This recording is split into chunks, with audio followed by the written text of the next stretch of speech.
freaking first cut. Golly. Welcome to the First Cut Podcast. I'm Rick Gehman, and this is your round two recap for this week's Open Championship. And joining me to break it all down, it's Greg DuCharme. Greg, what's up? What's going on? Happy Open Championship week. Nice to, the start of play, our first time since play started getting together. So, yeah, it's been exciting so far. What a top of the leaderboard. Yeah, the top of the leaderboard is absolutely stacked. Plenty of storylines up and down, but maybe the biggest storyline, Greg, is the scoring itself. 11 under par is where we're at right now with Louis Oosthuizen. Certainly did not see that coming, and without wind at Royal St. George's, there is not much defense out there.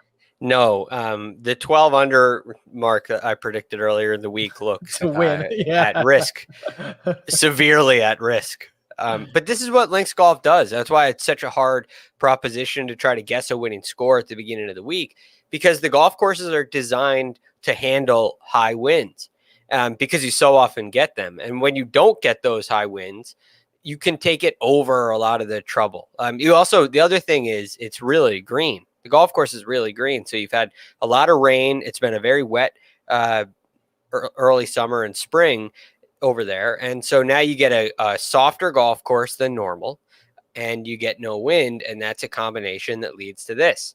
If it was really brown and it was baked out and the ball was bouncing all over the place, you would see, despite the wind, scores that would not be this good. But you can basically take it over all the humps and hollows. You really haven't seen the ball land in the fairway in the middle and kick into the rough like we expected. So a lot of the defenses of the course are down this week.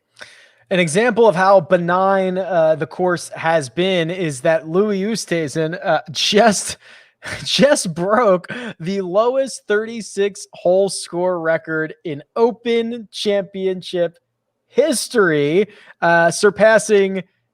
He shot a 129, which surpasses Brandt Snedeker's 130 in 2012, and Nick Faldo also shot a 130. That was in 1992. So we are, Greg, in historical territory at this point. Yeah, but again, you look at it's a hard thing to really look at. Scoring records in majors, scoring records in the Open especially, are really hard to, they always seem to have a caveat. They always seem to have a asterisk next to them. So it's hard to differentiate between what Louis has done, although it's great and it's obviously better than anyone else in the field. Is it better than any two rounds in Open Championship history? I'm not sure. Just as an example, anyway, when it plays easy like this, scoring can fluctuate so much. I don't necessarily look at it as a complete all-time great 2 rounds. I think there's a somewhat of an asterisk next to the scoring record. Well, let's talk about Louis, because he is the favorite over at William Hill. He is plus 225 to win the Open Championship, which if he does, that'll be the second time he has done so in his career. And at the 36-hole mark, he's, as we mentioned, 11 under. Now, we saw him go out and shoot a 65 on Friday. That was highlighted by an eagle at number 14. It got a little shaky coming in. He did give one back, but I thought it could have been worse than that. And he posts 11 under and 2 shots clear with 36 to go. The one on 17 was really, from 75 yards to hit it long left into that hollow there, was really not good. So I thought that was an excellent save. It really impressed me. The one at 16, he missed a little bit to the right. It got away from him into the back right bunker, but that's a minor miss. I don't look at that as a huge mistake, even though it led to bogey. I guess that's a no place on the golf course, but really, really steady round. And the way that he's driving it, it really does remind you of what happened in 2010. It's hard to sometimes illustrate how good and how solid Louis Oosthuizen has been in major championships. But Shane Bacon tweeted this out and helps illustrate this. So here's Louis' position on the leaderboard after his last 9 major championship rounds. I'm going to go from most recent back. First, second, first, third, first, second, third, first. 9 consecutive major championship rounds in which he has not been outside the top 3 on the leaderboard is absolutely bonkers. Is that good? I mean, it's it's amazing. It's simply amazing. Rick, is there something when you look at Louis, when you look at his game, is there something you think he does particularly well that's led to this? I mean, statistically, he has been one of the best putters on planet Earth this year, but that does not explain kind of this historic run of major championship success. I think he is just kind of this low pressure golfer, right? He just finds a lot of fairways. He finds a lot of greens. He never overswings. He rarely puts himself in kind of a sour situation. And at majors, and this one's kind of different. At majors, making par is often a good score. And that's kind of what he does. He's the steady Eddie. And when the leaderboard gets chaotic, he's the one kind of the one pillar kind of standing there. Yeah. It seems that he can do it on easy golf courses when it's like this. He can pick away at birdies throughout the entirety of a tournament, or when it gets really difficult, he can handle that as well. So I agree with you that he is very steady. And I think his persona and demeanor is extremely important to him. But the other thing, Rick, that I've noticed is players have this way. We talk about this on Monday a lot. When somebody has a kind of a hot streak going, like Cantlay, for example, somebody has a little bit of a hot streak going and they're playing the next week. You always have to wonder, well, how are they going to do? And where is the actual peak? And where are you going to start to see a downturn? And for Louis, he seems to be able to not only peak for majors, but he seems really hungry to win another one. And he's been close, but not necessarily expected to win in the last couple. We haven't seen it where, okay, this is Louis' turn. And at the end of 36 or 50, well, mainly 54, at the end of 54 holes, we haven't been saying Louis should win this tournament. We haven't said that in those 9 rounds. So I think it'll be interesting to see how he handles the pressure going forward with the leaderboard being as strong as it is, and a couple of other guys who are pretty good closers, I would say, in Spieth and Morikawa. It's going to be fascinating to watch how he handles it, and it all starts tomorrow afternoon for him. Yeah, let's talk about one of those chasers. We'll start with Morikawa because he is 2 shots back. He went out early on Friday and shot a 6 under 64. It was magnificent. I'm not sure he hit a bad shot. I mean, it was really special stuff. And I think even the bigger thing is, when this is all said and done through 2 rounds, Greg, he's going to be on the worst end of the draw by like 2.5 shots. The late early draw is going to be 2 or 2.5 shots more difficult, and Morikawa still prevails to be just 2 shots back heading into the weekend. Well, this is the thing about the draw. I find it fascinating. If you can go out and let's say Thursday afternoon is the toughest of it's very clear. You don't have to even look at numbers to see it, Rick. You just watch and you know this afternoon is easy. Yesterday afternoon was not. So it was very clear. But when you can go out in an afternoon round in the harder wave, especially when it's Thursday afternoon, and shoot a really good round like he did, you gain a lot of momentum. And there's not a lot of time in between rounds to think about it. So you have that quick flip turn. And all of a sudden, it's not like this morning was very difficult. It's not like it was howling this morning and it got easier as the day went on. Today was just kind of an easy day in my estimation. And so you get one easy round. You play great in the hard round, and then you turn around and the conditions are a little bit easier, and you go get it. You go do what Collin Morikawa did. It can turn into an advantage when your second round is the easier round. Now, if it's the other way around, and let's say Thursday morning is really particularly difficult, and you play Thursday morning, it can be hard Friday afternoon, even if conditions let up, to go out there and go get it. It can be because there's so much more time in between. So I think having that afternoon tee time on Thursday, even though the conditions were tougher, he gave himself an advantage by playing that great round.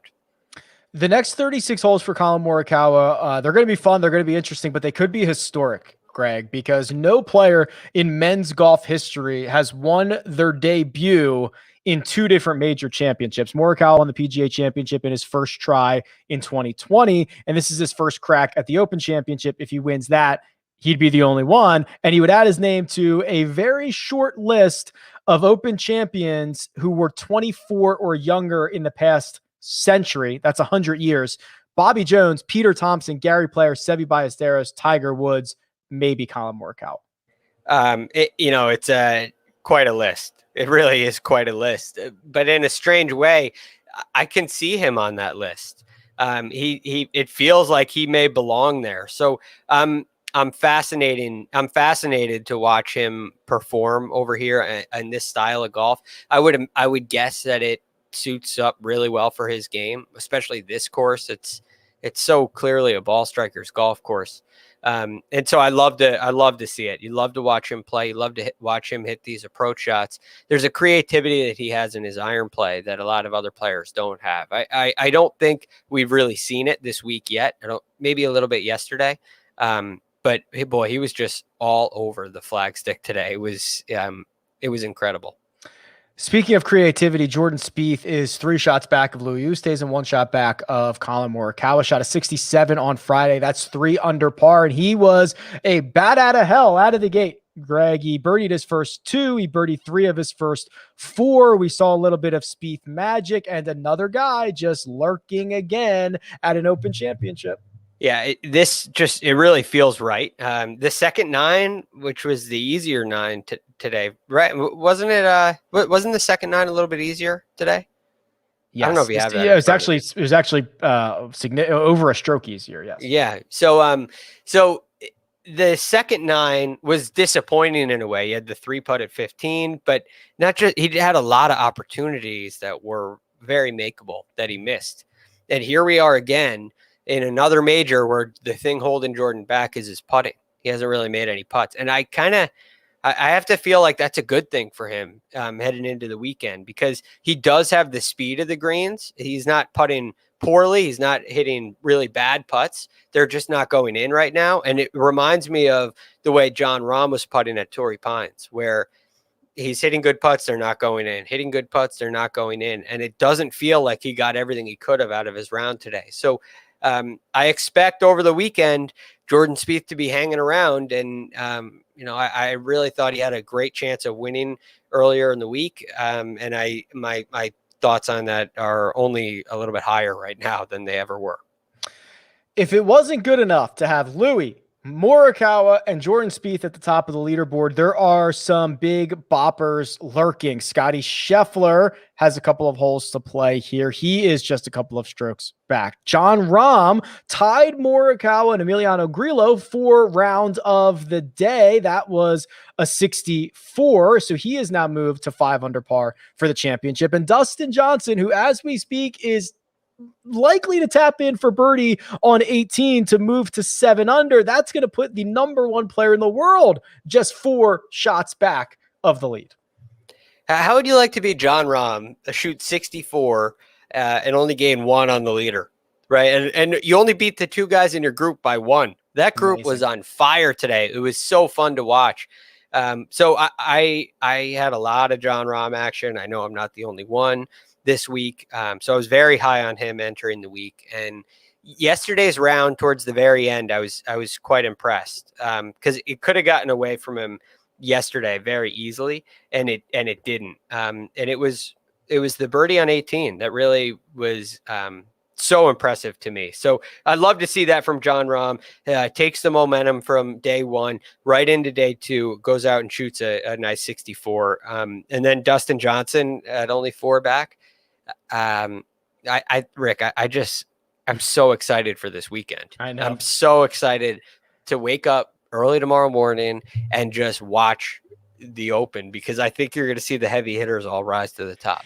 Louis Oosthuizen plus 225 over at William Hill. Jordan Spieth plus 450 along with Collin Morikawa. I've already given Dustin Johnson the birdie on 18. He's lining it up as we speak. He's 8-1, and Scotty Scheffler still lurking at 10-1. And then I'll keep going. Rahm is 14. Koepka is 18. Those are the favorites to win. It is just all big name after big name after big name. We didn't even mention Koepka. we didn't even mention Koepka. He round today. Birdied his last 3. Yeah. I'm excited to see what he does over the weekend because Koepka's been doing this thing where he's lingering around and he's just not quite in it. Is Koepka going to get hot in one of these rounds where, like he did at the end of the round today? I'm with you, but is he going to go shoot around and accelerate himself to the top of the leaderboard tomorrow? Maybe he gets off in a little bit of a earlier game tomorrow. Maybe it gets tougher as the day goes on. But ultimately for Koepka, I don't think it's played difficult enough for him to really have an advantage, even though he's played nicely. I kind of feel like sitting in tied 12th, he may be a little too far back, but I love Rahm at 6. I love DJ now at 7. Those guys are right there.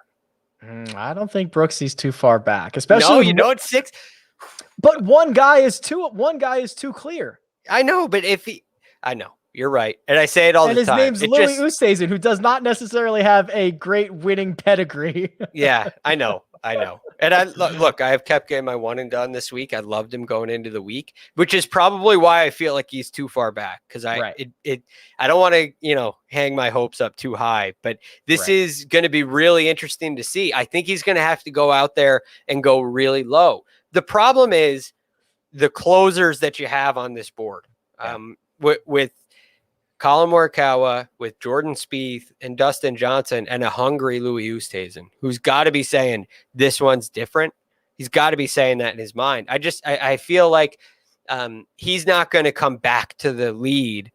People are going to have to catch Louis because he knows that he can't come back to the lead. He knows that he hasn't done anything yet. He's got far too much experience, far too much scar tissue. So if you're Brooks Koepka, you got to go chase that down. And it would be a great weekend of golf in the majors if he got to 11 under. And it just seems like getting to the winning score of 12 under is going to be a tough one.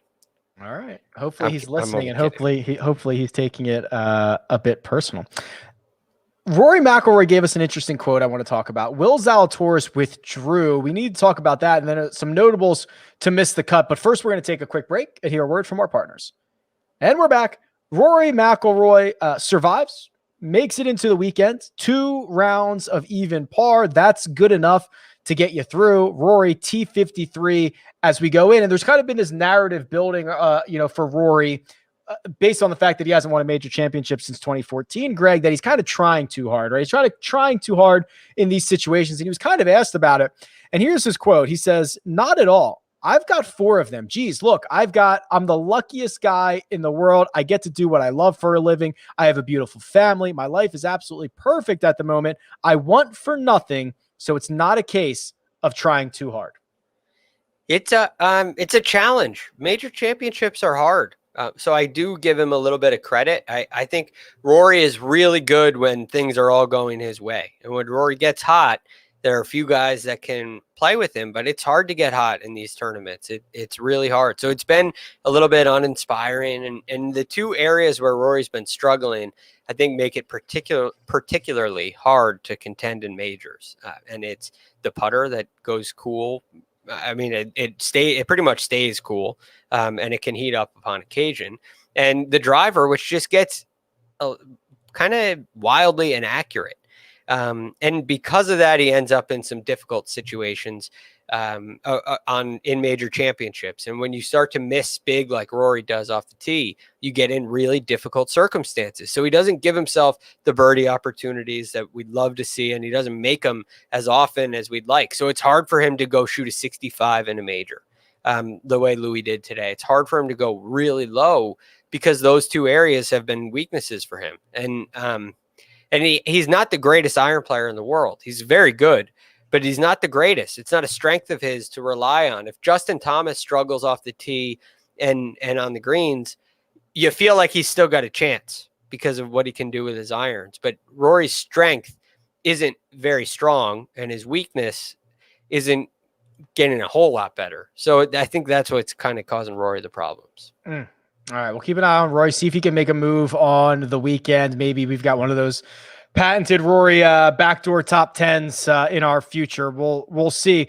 Unfortunately, Will Zalatoris was making his debut this week at the Open Championship, and he had that really awkward incident on 15 on Thursday where he was in that super thick, heavy, rough, Greg. He took a hack trying to extract his ball, and you could tell it immediately bothered him. He was kind of bent over. It immediately got him, and he said it sent a tingling sensation down his left leg, and he considered not finishing the round, and he woke up early on Friday morning to try to get treatment. Didn't get any better. So he has opted to protect the body and to WD, to withdraw from this event, which is a shame because obviously you don't want anybody injured, and you would have loved to have seen the kid, play out the final 3 rounds. Yeah. Cause it was a nice round yesterday, and he probably would have had he would have had a chance to get back in the mix. We saw Jon Rahm get himself back in the mix after shooting 1 over yesterday. So it was definitely out there for a player like Will Zalatoris to contend on the weekend. So it's definitely disappointing. I hope it's nothing that lingers. Backs are it's not fun. If something really seriously went wrong, it's not going to be very fun for Will Zalatoris, and it's not going to be fun to watch. So back injuries have a funny way of lingering, and I hope this is just more of a stinger than a real injury, and I hope it doesn't cause any future harm. Yeah, absolutely. So he's not going to be around for the weekend. He was 1 under on Thursday, so he was in position to kind of make a little bit of a move. Other guys that won't be around for the weekend, couple of not too many big seismic like DFS implications or anything like that, but some decent names here. First of all, Phil Mickelson might have finished dead last. Let me keep scrolling. No, he was 12 over, but did not finish last. He finished in a tie for 151st. And then I think the two bigger names, the ones that people thought were going to have good weeks, the two Patricks, Cantlay and Reed.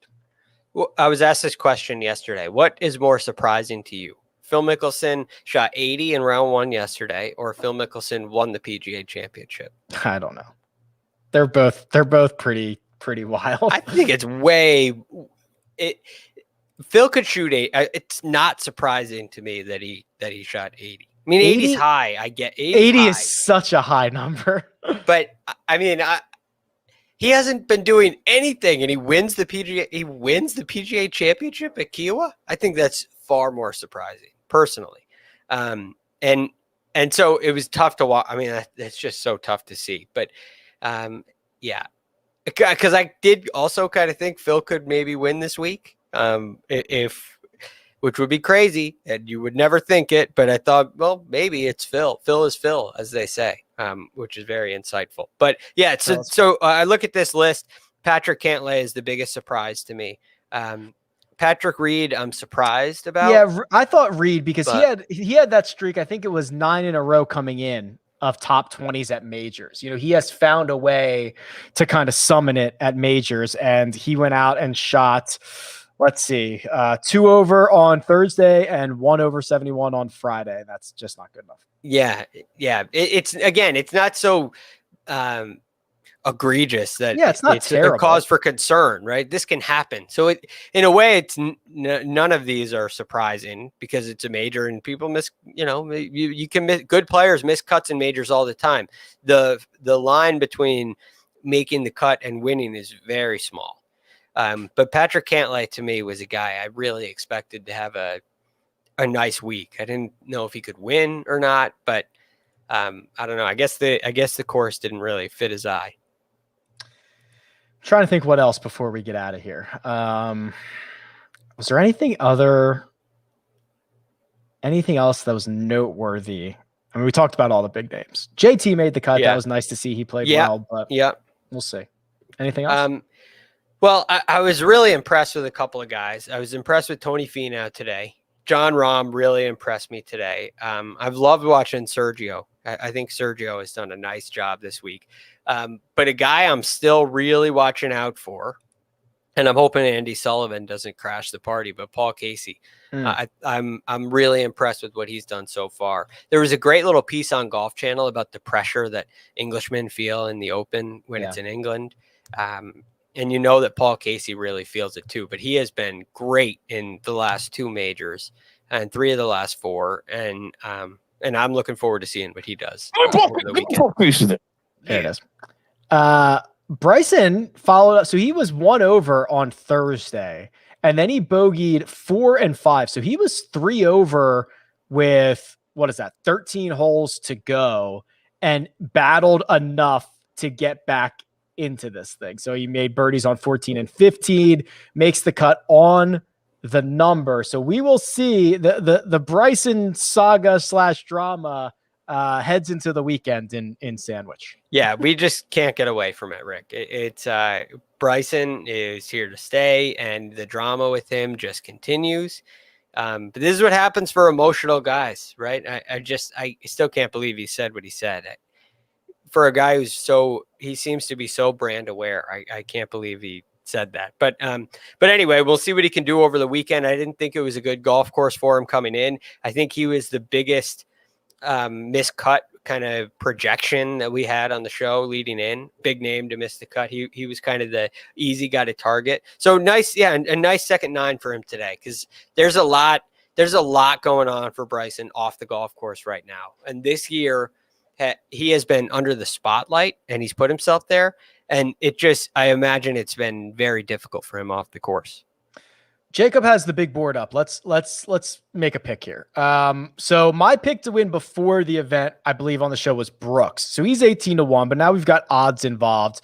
I will tell you, and if you were paying attention, Dustin Johnson went from 8-1 to 7-1 before he hit that putt. So if you were paying attention, you probably got a better number on TJ.